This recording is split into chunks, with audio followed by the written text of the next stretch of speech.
From your good old 10 and 2 to the tried and tested 9 and 3 to some different grips that a lot of people might not be aware of. Every grip can work. And that's not to say every grip is the best in every situation, but there is a place for every grip on the steering wheel. I'm going to show you every grip that you can possibly have on the steering wheel, the benefits, the drawbacks, and the situations in which even the grips that are slightly unconventional can be appropriate. Let's start by familiarizing ourselves with all the different grips that you can have. The 4 and 8 grip, down here at the bottom of the steering wheel.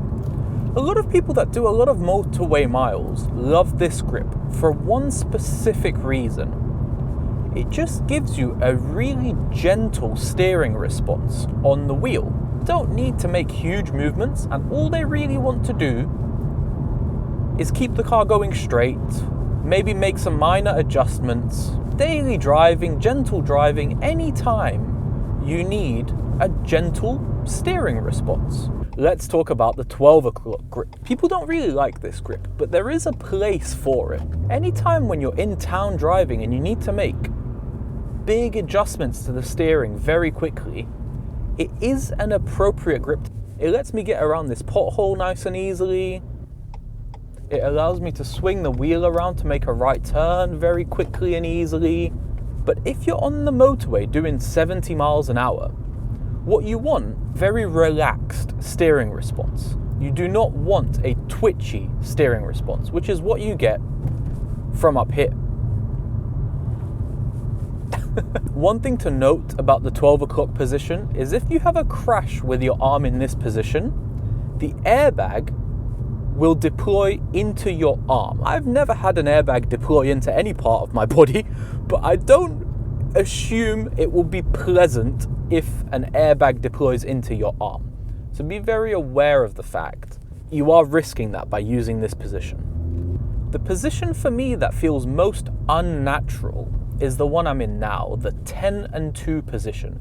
This position used to be very popular with a lot of people, and it was almost the default way to hold the steering wheel for a lot of people for a long time. Nowadays, anybody that I see using this position, they're sat too high in the seat. The 9 and 3 position, in my opinion, is superior in every way.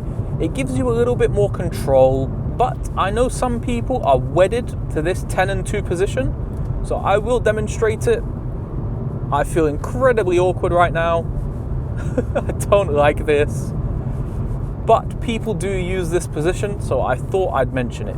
If this feels more comfortable to you than the 9 and 3, I would highly recommend lowering your seat if you can. If you can't, you might just be really tall or have a really long torso, in which case it's understandable. And now, Old Faithful 9 and 3. This, in my opinion, is the correct sporty driving hand position. This is where your hands should be if you need the best balance between fast movements and control. You want a little bit of everything. You want to have your cake and eat it too. This is the position you should use. It lets you make big adjustments quickly. You don't sacrifice the feel. You don't really sacrifice anything, to be honest. It is probably the best overall position. Now, it runs into some issues, being that you can't really get more than a quarter turn of lock on. At this point, that's about as much as you can turn. Whereas the 10 and 2, I think, gives you a little bit more steering lock before your arms start crossing into each other. So I guess that could be of benefit to some people, especially if you've got a really slow steering rack and you need a lot of wheel turning. We come into a corner, I want my 9 and 3 again. This is where I feel secure and in control. I'm going to show you guys one really weird hand position. I see this on YouTube sometimes, and I see people that do one of these and one of these at the same time. Do you guys ever see this? I find this quite interesting because there is a certain logic to it, as awkward and weird as it looks. The reason people do this is because they're trying to get the best of both worlds. They're trying to be able to make quick movements with this hand while maintaining the small movements with this hand. Or you see something like this sometimes. This is just people subconsciously trying to get all the elements of the best parts of all of the positions. But the truth is, it's just lazy. It's much better if you use both hands on the same position and just use them together. The reason you want to use both hands on the same position at the same time is because you can use pulling rather than pushing. When steering, you should always pull, not push. So if I have my hands at 9 and 3, in order to turn right, I can either use my left hand and push up, or I can use my right hand and pull down. Pull is almost always better.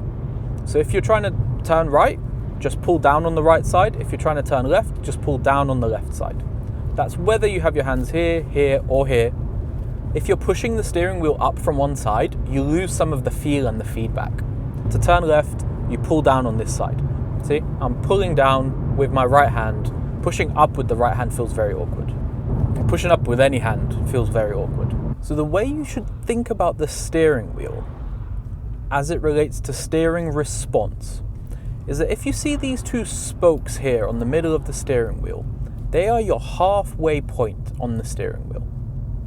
Anything below, we're going to call the bottom of the steering wheel, and everything above, we're going to call the top of the steering wheel. And the way the steering response works is that at the bottom of the steering wheel, you have a slow, gentle response to steering. And at the top of the steering wheel, you have a quick response to steering. Although you gain steering speed as you go up the wheel, there is something you lose.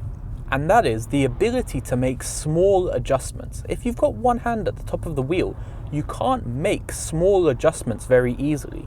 Whereas at the bottom of the wheel, you can make really fine, small tweaks. Now, there is one thing that is best at the middle of the steering wheel, and that is your feel. For whatever reason, when you have your hands at this position at the middle of the wheel, the feedback that you get from the car is amplified and you can feel everything that's going on underneath the car a little bit better. I don't know why that is, but that is the truth. So now we can answer the question, is any grip okay? And the truth is, they are all good. This is not bad. This is not bad. This is not bad. This is a little bit bad, but this is not bad. There is no grip that is objectively bad. They all serve a purpose, and they all have slightly different strengths and weaknesses depending on what you need out of the response of the steering. The only thing that's key is using them at the right time. If you're trying to make a right at a roundabout, it's not appropriate to have your hands down here and try and turn right from here. Equally, if you're on the motorway, it's not appropriate to have your hand here. Or if you're on a track day, it's not appropriate to be steering from here. Every hand position has its strengths and its weaknesses. So now you know about all the different grips you can use. If you want to learn how to actually steer well, click the link up here for my video, 3 things you don't understand about steering. It will teach you how to steer better.